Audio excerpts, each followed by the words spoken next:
Estamos aqui com mais um vídeo do nosso canal Bem Humanas. Tudo bem com vocês? Hoje continuamos com a sessão Dicas de Prova, com o tema Revolução Industrial, beleza?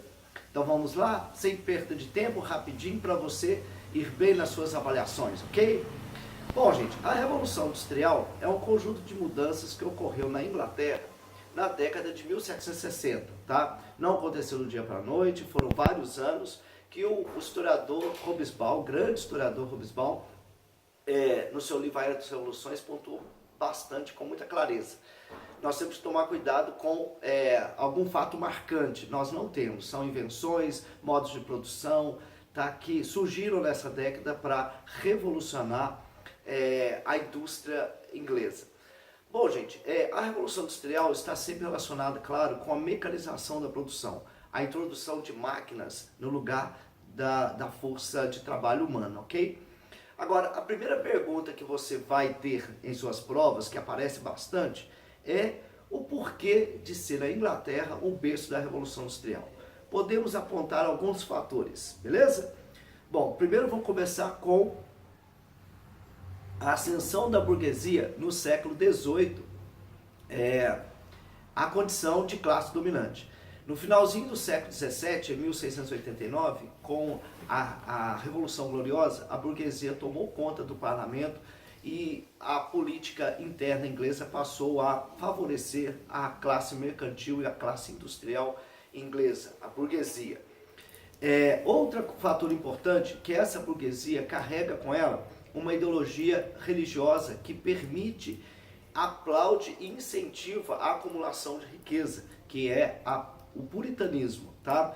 Que foi para a Inglaterra no século XVI, ok? Então você tem uma classe burguesa que quer acumular riqueza, tem uma ética, no caso alimentada pela religião, de acumulação de riqueza, que lhe faz bem, e isso proporciona para ela imprimir à nação, às outras classes, no caso a sua ideologia. Bom, outros fatores importantes de caráter econômico e técnico. Por exemplo, a Inglaterra ela tem grande abundância, no caso, né, abundância de materiais importantíssimos para a Revolução Industrial, que foi o carvão e o ferro. Essas duas riquezas naturais são imprescindíveis para acontecer a Revolução na Inglaterra. Outro fator importante é que a burguesia, ao longo dos anos, ela acumulou bastante capitais que estavam disponíveis para serem alocados em outros setores produtivos. A acumulação vem do seu colonialismo, vem da pirataria, vem do investimento em indústria naval, vem do colonialismo, da exploração de riquezas nacionais, como, por exemplo, a indústria de lã, as manufaturas, tratados comerciais feitos com outros países. Isso deu um acúmulo de capital que permitiu à Inglaterra ter uma oportunizar, no caso, de investir em outras coisas sem ter necessariamente que esperar um retorno de imediato. Ela podia dispor desse capital em outros lugares sem se preocupar se vai dar certo ou não. Uma outra coisa, gente, que foi importante, além disso, foi a disponibilidade de mão de obra. A gente não pode confundir disponibilidade de mão de obra com desemprego.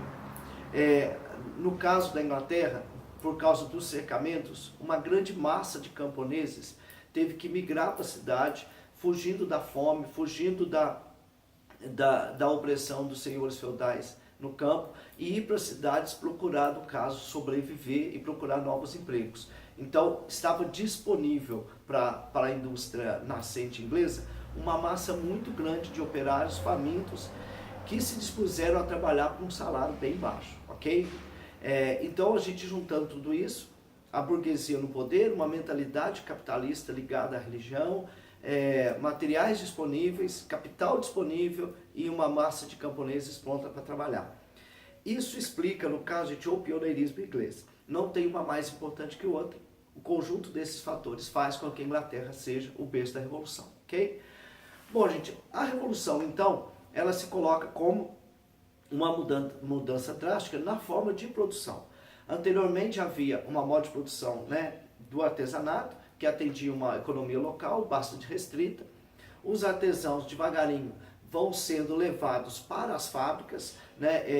Os burgueses pressionam eles para aumentar a produção, reúnem artesãos em galpões improvisados, que dá a origem a um tipo de produção chamado fabril ou manufatura. Depois disso, há a introdução de máquinas e esses artesãos são proletarizados. Cuidado com essa palavra. Proletarizar significa que os artesãos são transformados em operários.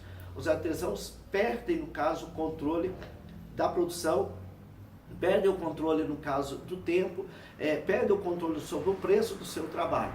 Devagarinho eles são colocados como assalariados. Ao ser assalariados, os artesãos eles perdem qualquer controle sobre o seu trabalho e passam a ser meros coadjuvantes na produção.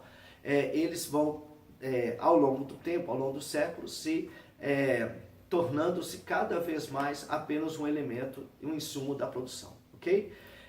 A Revolução Industrial, então, ela tem tradicionalmente, a Revolução Industrial é dividida em 3 fases. Você tem a primeira fase, que está justamente no período inglês, né, do século XVIII. Você tem a segunda fase, que é o século XIX, quando a industrialização ela se espalha pela Europa, vai para outros países. E temos a terceira fase, que é pós-Segunda Guerra Mundial, com o que a gente chama de consumo de massa.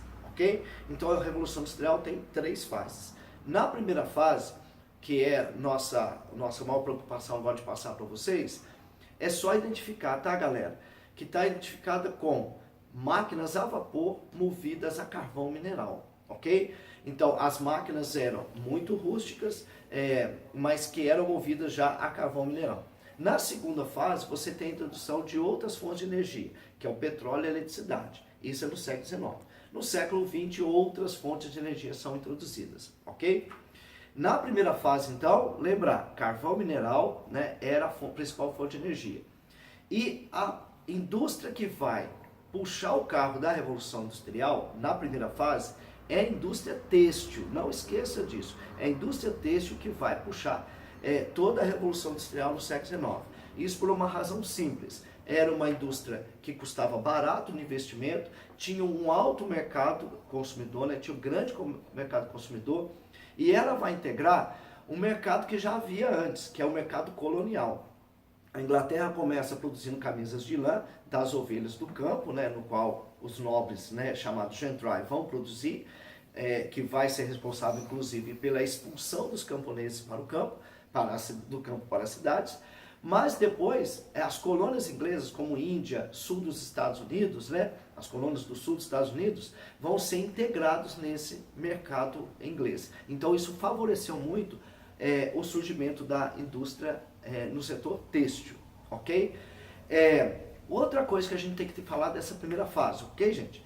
Que é a mudança social do surgimento de 2 classes na cidade, antagônicas, que vão entrar em conflito agudo no século XIX. Por um lado vai surgir os burgueses, que são os donos das fábricas, comerciantes, investidores, e por outro uma grande massa de operários, que estarão submetidos nessa primeira fase à dura realidade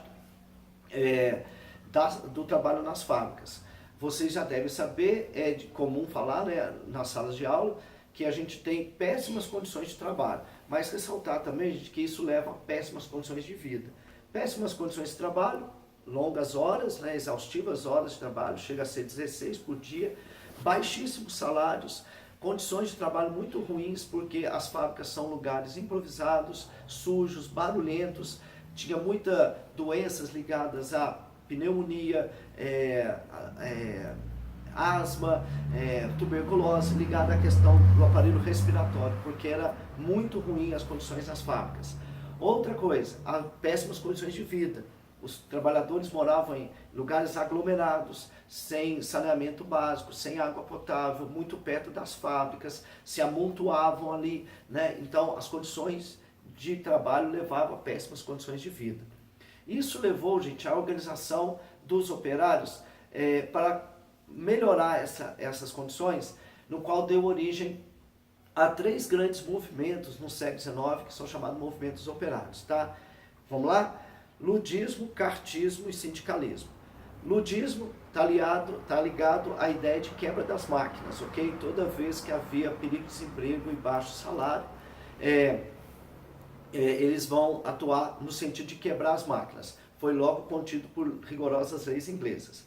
O cartismo, que foi o movimento ligado às assembleias operárias, que elaborou um grande documento chamado a Carta do Povo, pedindo reivindicações sociais, políticas e econômicas. E por fim o sindicalismo, que levou a grande arma dos operários, que são as greves. Tá? Essa sim foi a principal arma e o principal instrumento dos operários conseguirem o que queriam. Ok, gente? Como consequência da Revolução Industrial, então, temos urbanização, degradação da natureza, temos a questão do barateamento das mercadorias, o neocolonialismo, métodos de produção mais eficientes, tá? A questão dos ambientais são prementes hoje da Revolução Industrial, e todas as consequências, gente, vão se acentuar no século XIX e XX, ok? Nessa primeira parte, então, espero ter ajudado vocês nas dicas de prova com a Revolução Industrial, sua primeira fase na Inglaterra. Muito obrigado e até a próxima, o próximo vídeo do canal Bem Humanos. Tchau!